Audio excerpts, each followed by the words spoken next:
Hey everybody, Matt here from Wheels Through Time. We're back on the 1941 Harley-Davidson FL. Ultra fun project at hand, and today we're going to make some big strides and get things prepped for kind of the next phase. As you guys can see, John, our painter, has us fixed up with a ton of great black paint. Since you guys were here last, when you guys were here last, geez, we were pulling the bike out of boxes, really, figuring out what was there, what wasn't there. Over that process, what we really determined was we have got a great start to a really rare motorcycle, a 1941 Harley-Davidson model FL. So FL, 74 cubic inches, 1941 was the first model, or first year for the FL. Very rare bikes today. You know, as you guys know, a lot of these motorcycles, they went through their growing pains. Any first year model is gonna have teething problems, and really, those 41s, not a lot of them left.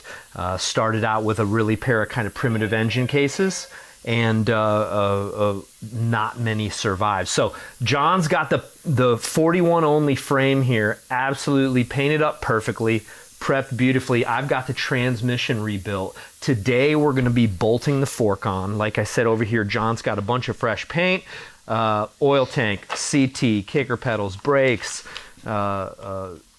early brazed construction inline front end. I think they use this particular front end for just a couple years only.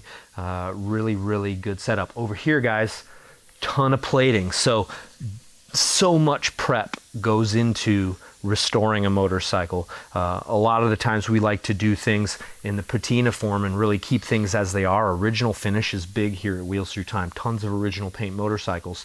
What we've got here is a full-on restoration. So this bike's going to be glitzy, glammy. It's going to look fresh off the assembly line.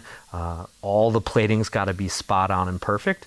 We're going to have some chrome plating that was really part of the package for this motorcycle. What we deciphered after taking the parts out of the boxes is that the bike was the deluxe model. So the deluxe had chrome peppered in where the standard solo models didn't. So we're going to get to the chrome plating in a future show, but today we're going to be bolting this fork together, getting it installed, and then since John's here, we're going to make sure that the paintwork fits properly, or the sheet metal fits properly, and John's going to take it home. Now, we got a couple color possibilities, guys.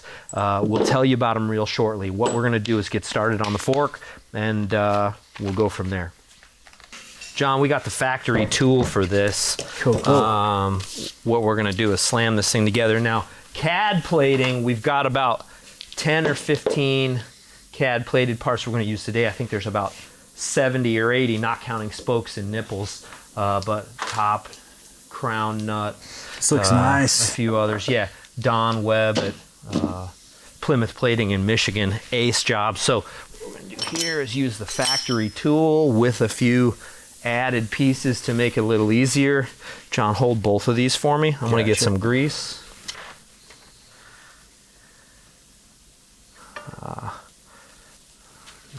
Fresh bushings. These are actually original and they're in great shape. Freshly CAD plated.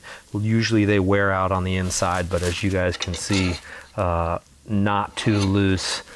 Integral and crucial as far as how your fork functions. So helper springs on the bottom. Let's go ahead and grease these up just a little bit. Now the helper springs we've pre-bent. What you want to do with these guys is actually put these in the vise, bend them over a little bit. What it does is it keeps them from vibrating up and down. When you're running down the road, the last thing you want to hear is springs and metal bouncing against each other. Those things stay right where they're at, nice and stiff. Now those are the tall helper springs too, so I don't know if those are like sidecar type of springs or not. Fresh spring set, these always wear out. These are from our pal Matt Olson in South Dakota. One of the few reproduction parts we're gonna be putting on this bike, but Matt makes absolutely perfect buffer springs for the fork. And so what we're gonna do here is slide it down. Okay, let's get that. Let's see. Before okay. So what we're doing here is we're using the original factory tool, and we're compressing this lower spring pack so we can get the top nuts on top of the upper springs, the recoil springs. Super easy tool to use. It only goes together one way.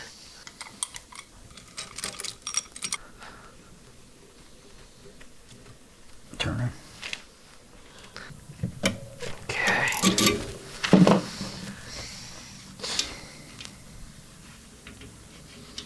Cap nuts.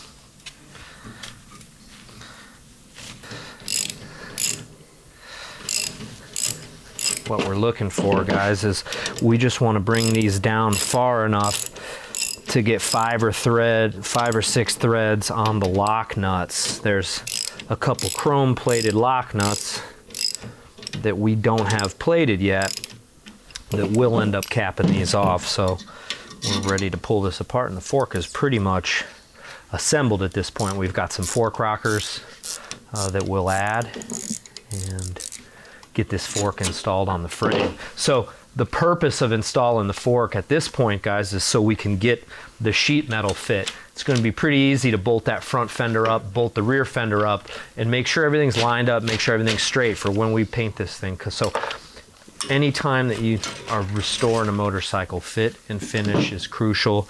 You want everything to be absolutely perfect before you paint it, because the worst case scenario, you end up painting something, it doesn't fit right, you scratch it, you ding it, worse yet, you have to repaint it. So the prep work is crucial.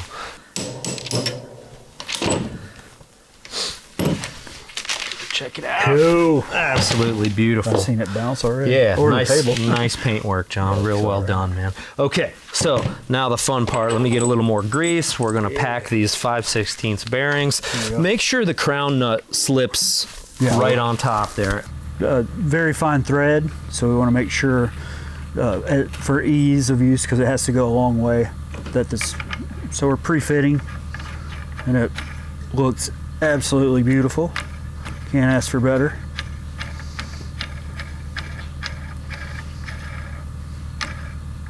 That slip on there pretty easy. It just went right on. Went to its home. Ready? All right, man. I'll hold it up. You go ahead and run it. Run the whatchamacallit. This is one of the funnest parts of building a motorcycle, guys. Yep, got top races in there. Is when you start to make it look like a machine. So. Oh, going right on. Fork is straight as an arrow. The front leg, when I got this bike, was actually a little bit bent. I sent it to my pal Matt in South Dakota, and he straightened the front leg out. It's actually a 1941 only front fork leg with a little hump in between the springs there. And neat thing about this bike, it was always a real bike, and 41 is such a transitional year that it's neat to see exactly what parts are on it. So get that thing wound down, a little wiggle. There. Yeah. Okay.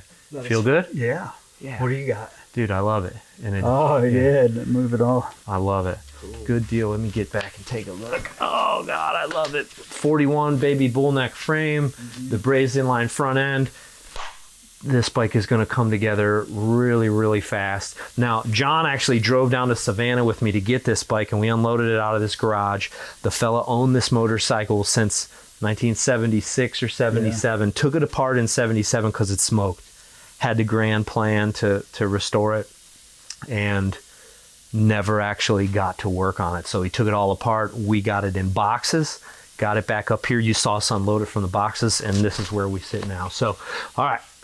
Fenders? Fenders. You want to try some sheet metal, try some gas tanks? Let's do it. I can get them both. You got them? I'll get the tanks. These are sweet. All right.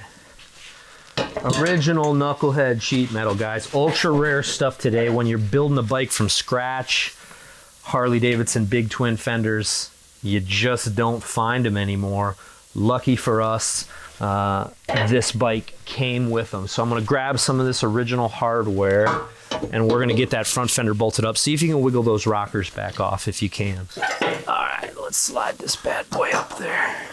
Now, we haven't fit the steering dampener or anything, guys. So, again, it's all coming right back apart. We know the fender was on the bike at one point. You got her? So it ought to fit pretty perfect. Again, our goal here is to make sure that it's not bent up. We see a little bit of ding in the front part of the fender. John will have to do some body work and get it ironed out. Okay, if your nut's tight over there, John, let's get the fork rockers back on. You got to slip them inside of that brace. Nut comes off here. Oh, yeah. What we're looking for, guys, is for this fender to sit absolutely central with the bike. You got your side, go for it. Yep. Excellent. Okay, that thing fit like a glove. Came off the bike, so we knew it was going to fit good. It looks pretty straight, John. I don't know if you're seeing what I'm seeing or not. Yeah, it looks good from the side. You've got an issue here, but it's just body work. But the fender doesn't look tweaked or bent in any way. So, guys, 1941, they offered, I think, 4 colors. So you've got black. What do they have? Flight red. Skyway blue? I believe so. Skyway blue. And then they had cruiser green. We don't know what we want to paint it. Hopefully we can get you guys familiar with some of these colors, and we want you guys to write about it in the comments. So let us know what you think we should paint it. Totally up in the air right now. Yeah, cool. You know, I like blue. I like cruiser green. Black is where it's at. We all know that. So make sure you guys tell us what you think. Let's get the rear fender fit, John. I got this little ding here, crease we got to fix, and then a little hairline. I don't know if you can see it, a little hairline crack. That's nothing. This thing's like perfect. Luckily, he primed it 40 years ago. That saved it. We didn't have, we didn't have 40 years of rust to compete with. This thing ought to go pretty easily back together. So narrow brace fenders, guys. They ran these fenders from 36 through 45, 36 to 45. So much about this fender is exactly what we want out of some Harley-Davidson sheet metal. It's got the original side trim holes, 5-hole saddlebag holes. The narrow braces are intact. They went to a wider brace in 46, I think. These things were known to break. These things have never been modified, these braces. Still got the holes for the tail light, a little bit of body work to do, holes for the rear stand, fender tips. It's even got the holes for those squash birds up front, guys. So if y'all remember, the Harley-Davidson fender trim on the deluxe models in 41 was really dressed up. Unobtainium pieces right here. I can't express the rarity. They're just cool. It's as good as it gets. The holes are still there, so you'll be able to knock a little bit of that out. We're going to want to make sure those things fit absolutely perfectly. I might let you take these to fit it. Yeah, be super careful. I'll be very careful. Yeah, so let's look at it on the front. Yeah, looking at it from the front, we got some gas tanks to bolt on too. Let's go ahead and put some tanks on. Hundreds of hours go into restoring a motorcycle, guys, and seeing progress happen this fast is super cool, but you know, a lot of work is going to go into getting this bike to the next phases, into looking like a machine that's ready to go down the road. So we've got... It's even got the screw. Yeah, I noticed. That's like a 440 screw. Impossible to find. Impossible to find screw. All right, so... Look, the bottom tab lines up. Perfect. Those tanks are nice. Yeah. 41 through 46, Harley-Davidson used this type of gas tank. So Harley-Davidson chrome emblem on the side, stainless steel strips out the front and out the back, 41 to 6 only. Ultra rare stuff, very difficult to find. So what do you think, John? I love it. What do you got on the, what do you think on the paint? I mean, we got to go for the rarest color. That's what I want to do, me personally. So it's got to be the green. You like the green? We've never done one. This is our chance. I was leaning towards blue, man. Yeah, well, we'll leave it up to these guys. Vote on it. Cruiser green would be nice. Yeah. Especially with the chrome. With the chrome that we got. And squash birds. It's up in the air. We're not making any decisions today. So anyway, you're going to be heading soon. So all this stuff's going to come back off for John to take back to the house. He's got a ton of work to do. Hardly any holes in these fenders. We had the big one on the other side. These two, I don't know what those are. Fender light holes on the top. These stay. Fender front fender tips, but these two, four on each side will get welded up. There's the big one in back, a few on the far back side. Pretty straightforward work. And again, we're not making any decisions on the paint. In the meantime, I've got a ton of work that I can do in bolting parts on. So we've got front and rear brakes to build. We can mount the oil tank to the oil tank and battery tray, get that mounted.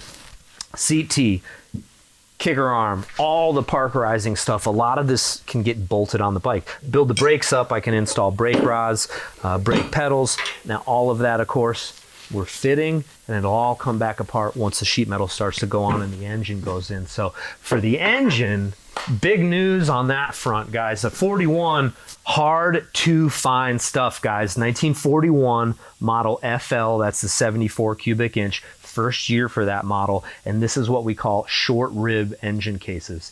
In 36 they debuted the knucklehead. It was 61 inches. When they went to that new displacement, the engine cases were a little bit weak and a little bit under engineered. For the 42 model year, they actually brought these up to what we call them long rib cases. So this rib extends all the way up to the top. You got more cubic inches, you got bigger bore, longer stroke, more stress exerted on the engine cases. Made of cast aluminum, they're not indestructible. Most of the 41 FLs out there, I don't know about most of them, but a lot of them are grenaded, no longer together, blew up on the side of the road. A lot of cubic inches for some primitive cases. This one, 1941 model FL, 5900 VIN number. They made, I think, 6,200 knuckleheads in total. Maybe 2,700 of the big ones, 2,700 or so of the small ones, some sidecar bikes.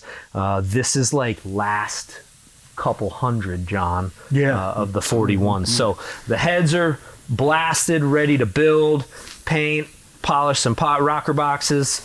Our guy Ken, you guys have seen Ken plenty on our show, has the crank built and balanced. I rebuilt these connecting rods on the sun and hone over here, fresh rich pin bushings, honed to 1/1000th of an inch, connecting rods, honed to a perfect fit. I clean all this stuff up, I hand it over to our guy Ken, and Ken builds and balances and trues the crank for me. It's absolutely perfect. We've got fresh races, welded up motor mount. When you guys saw this last, it was actually busted right here. So all that's been fixed. This thing is going to slap together, hopefully clean, quick, and easy. So anyway, guys, 1941 Harley-Davidson FL. I got a ton of work to do and bolting parts on. Make sure you guys tune in with us on the next show. Leave the comments below on the color you think we should paint this thing. Make sure you subscribe if you haven't yet, guys. All sorts of stuff happening here at Wheels Through Time every single day. We're bringing them to you as best we can. So stay tuned. More progress on this thing coming up.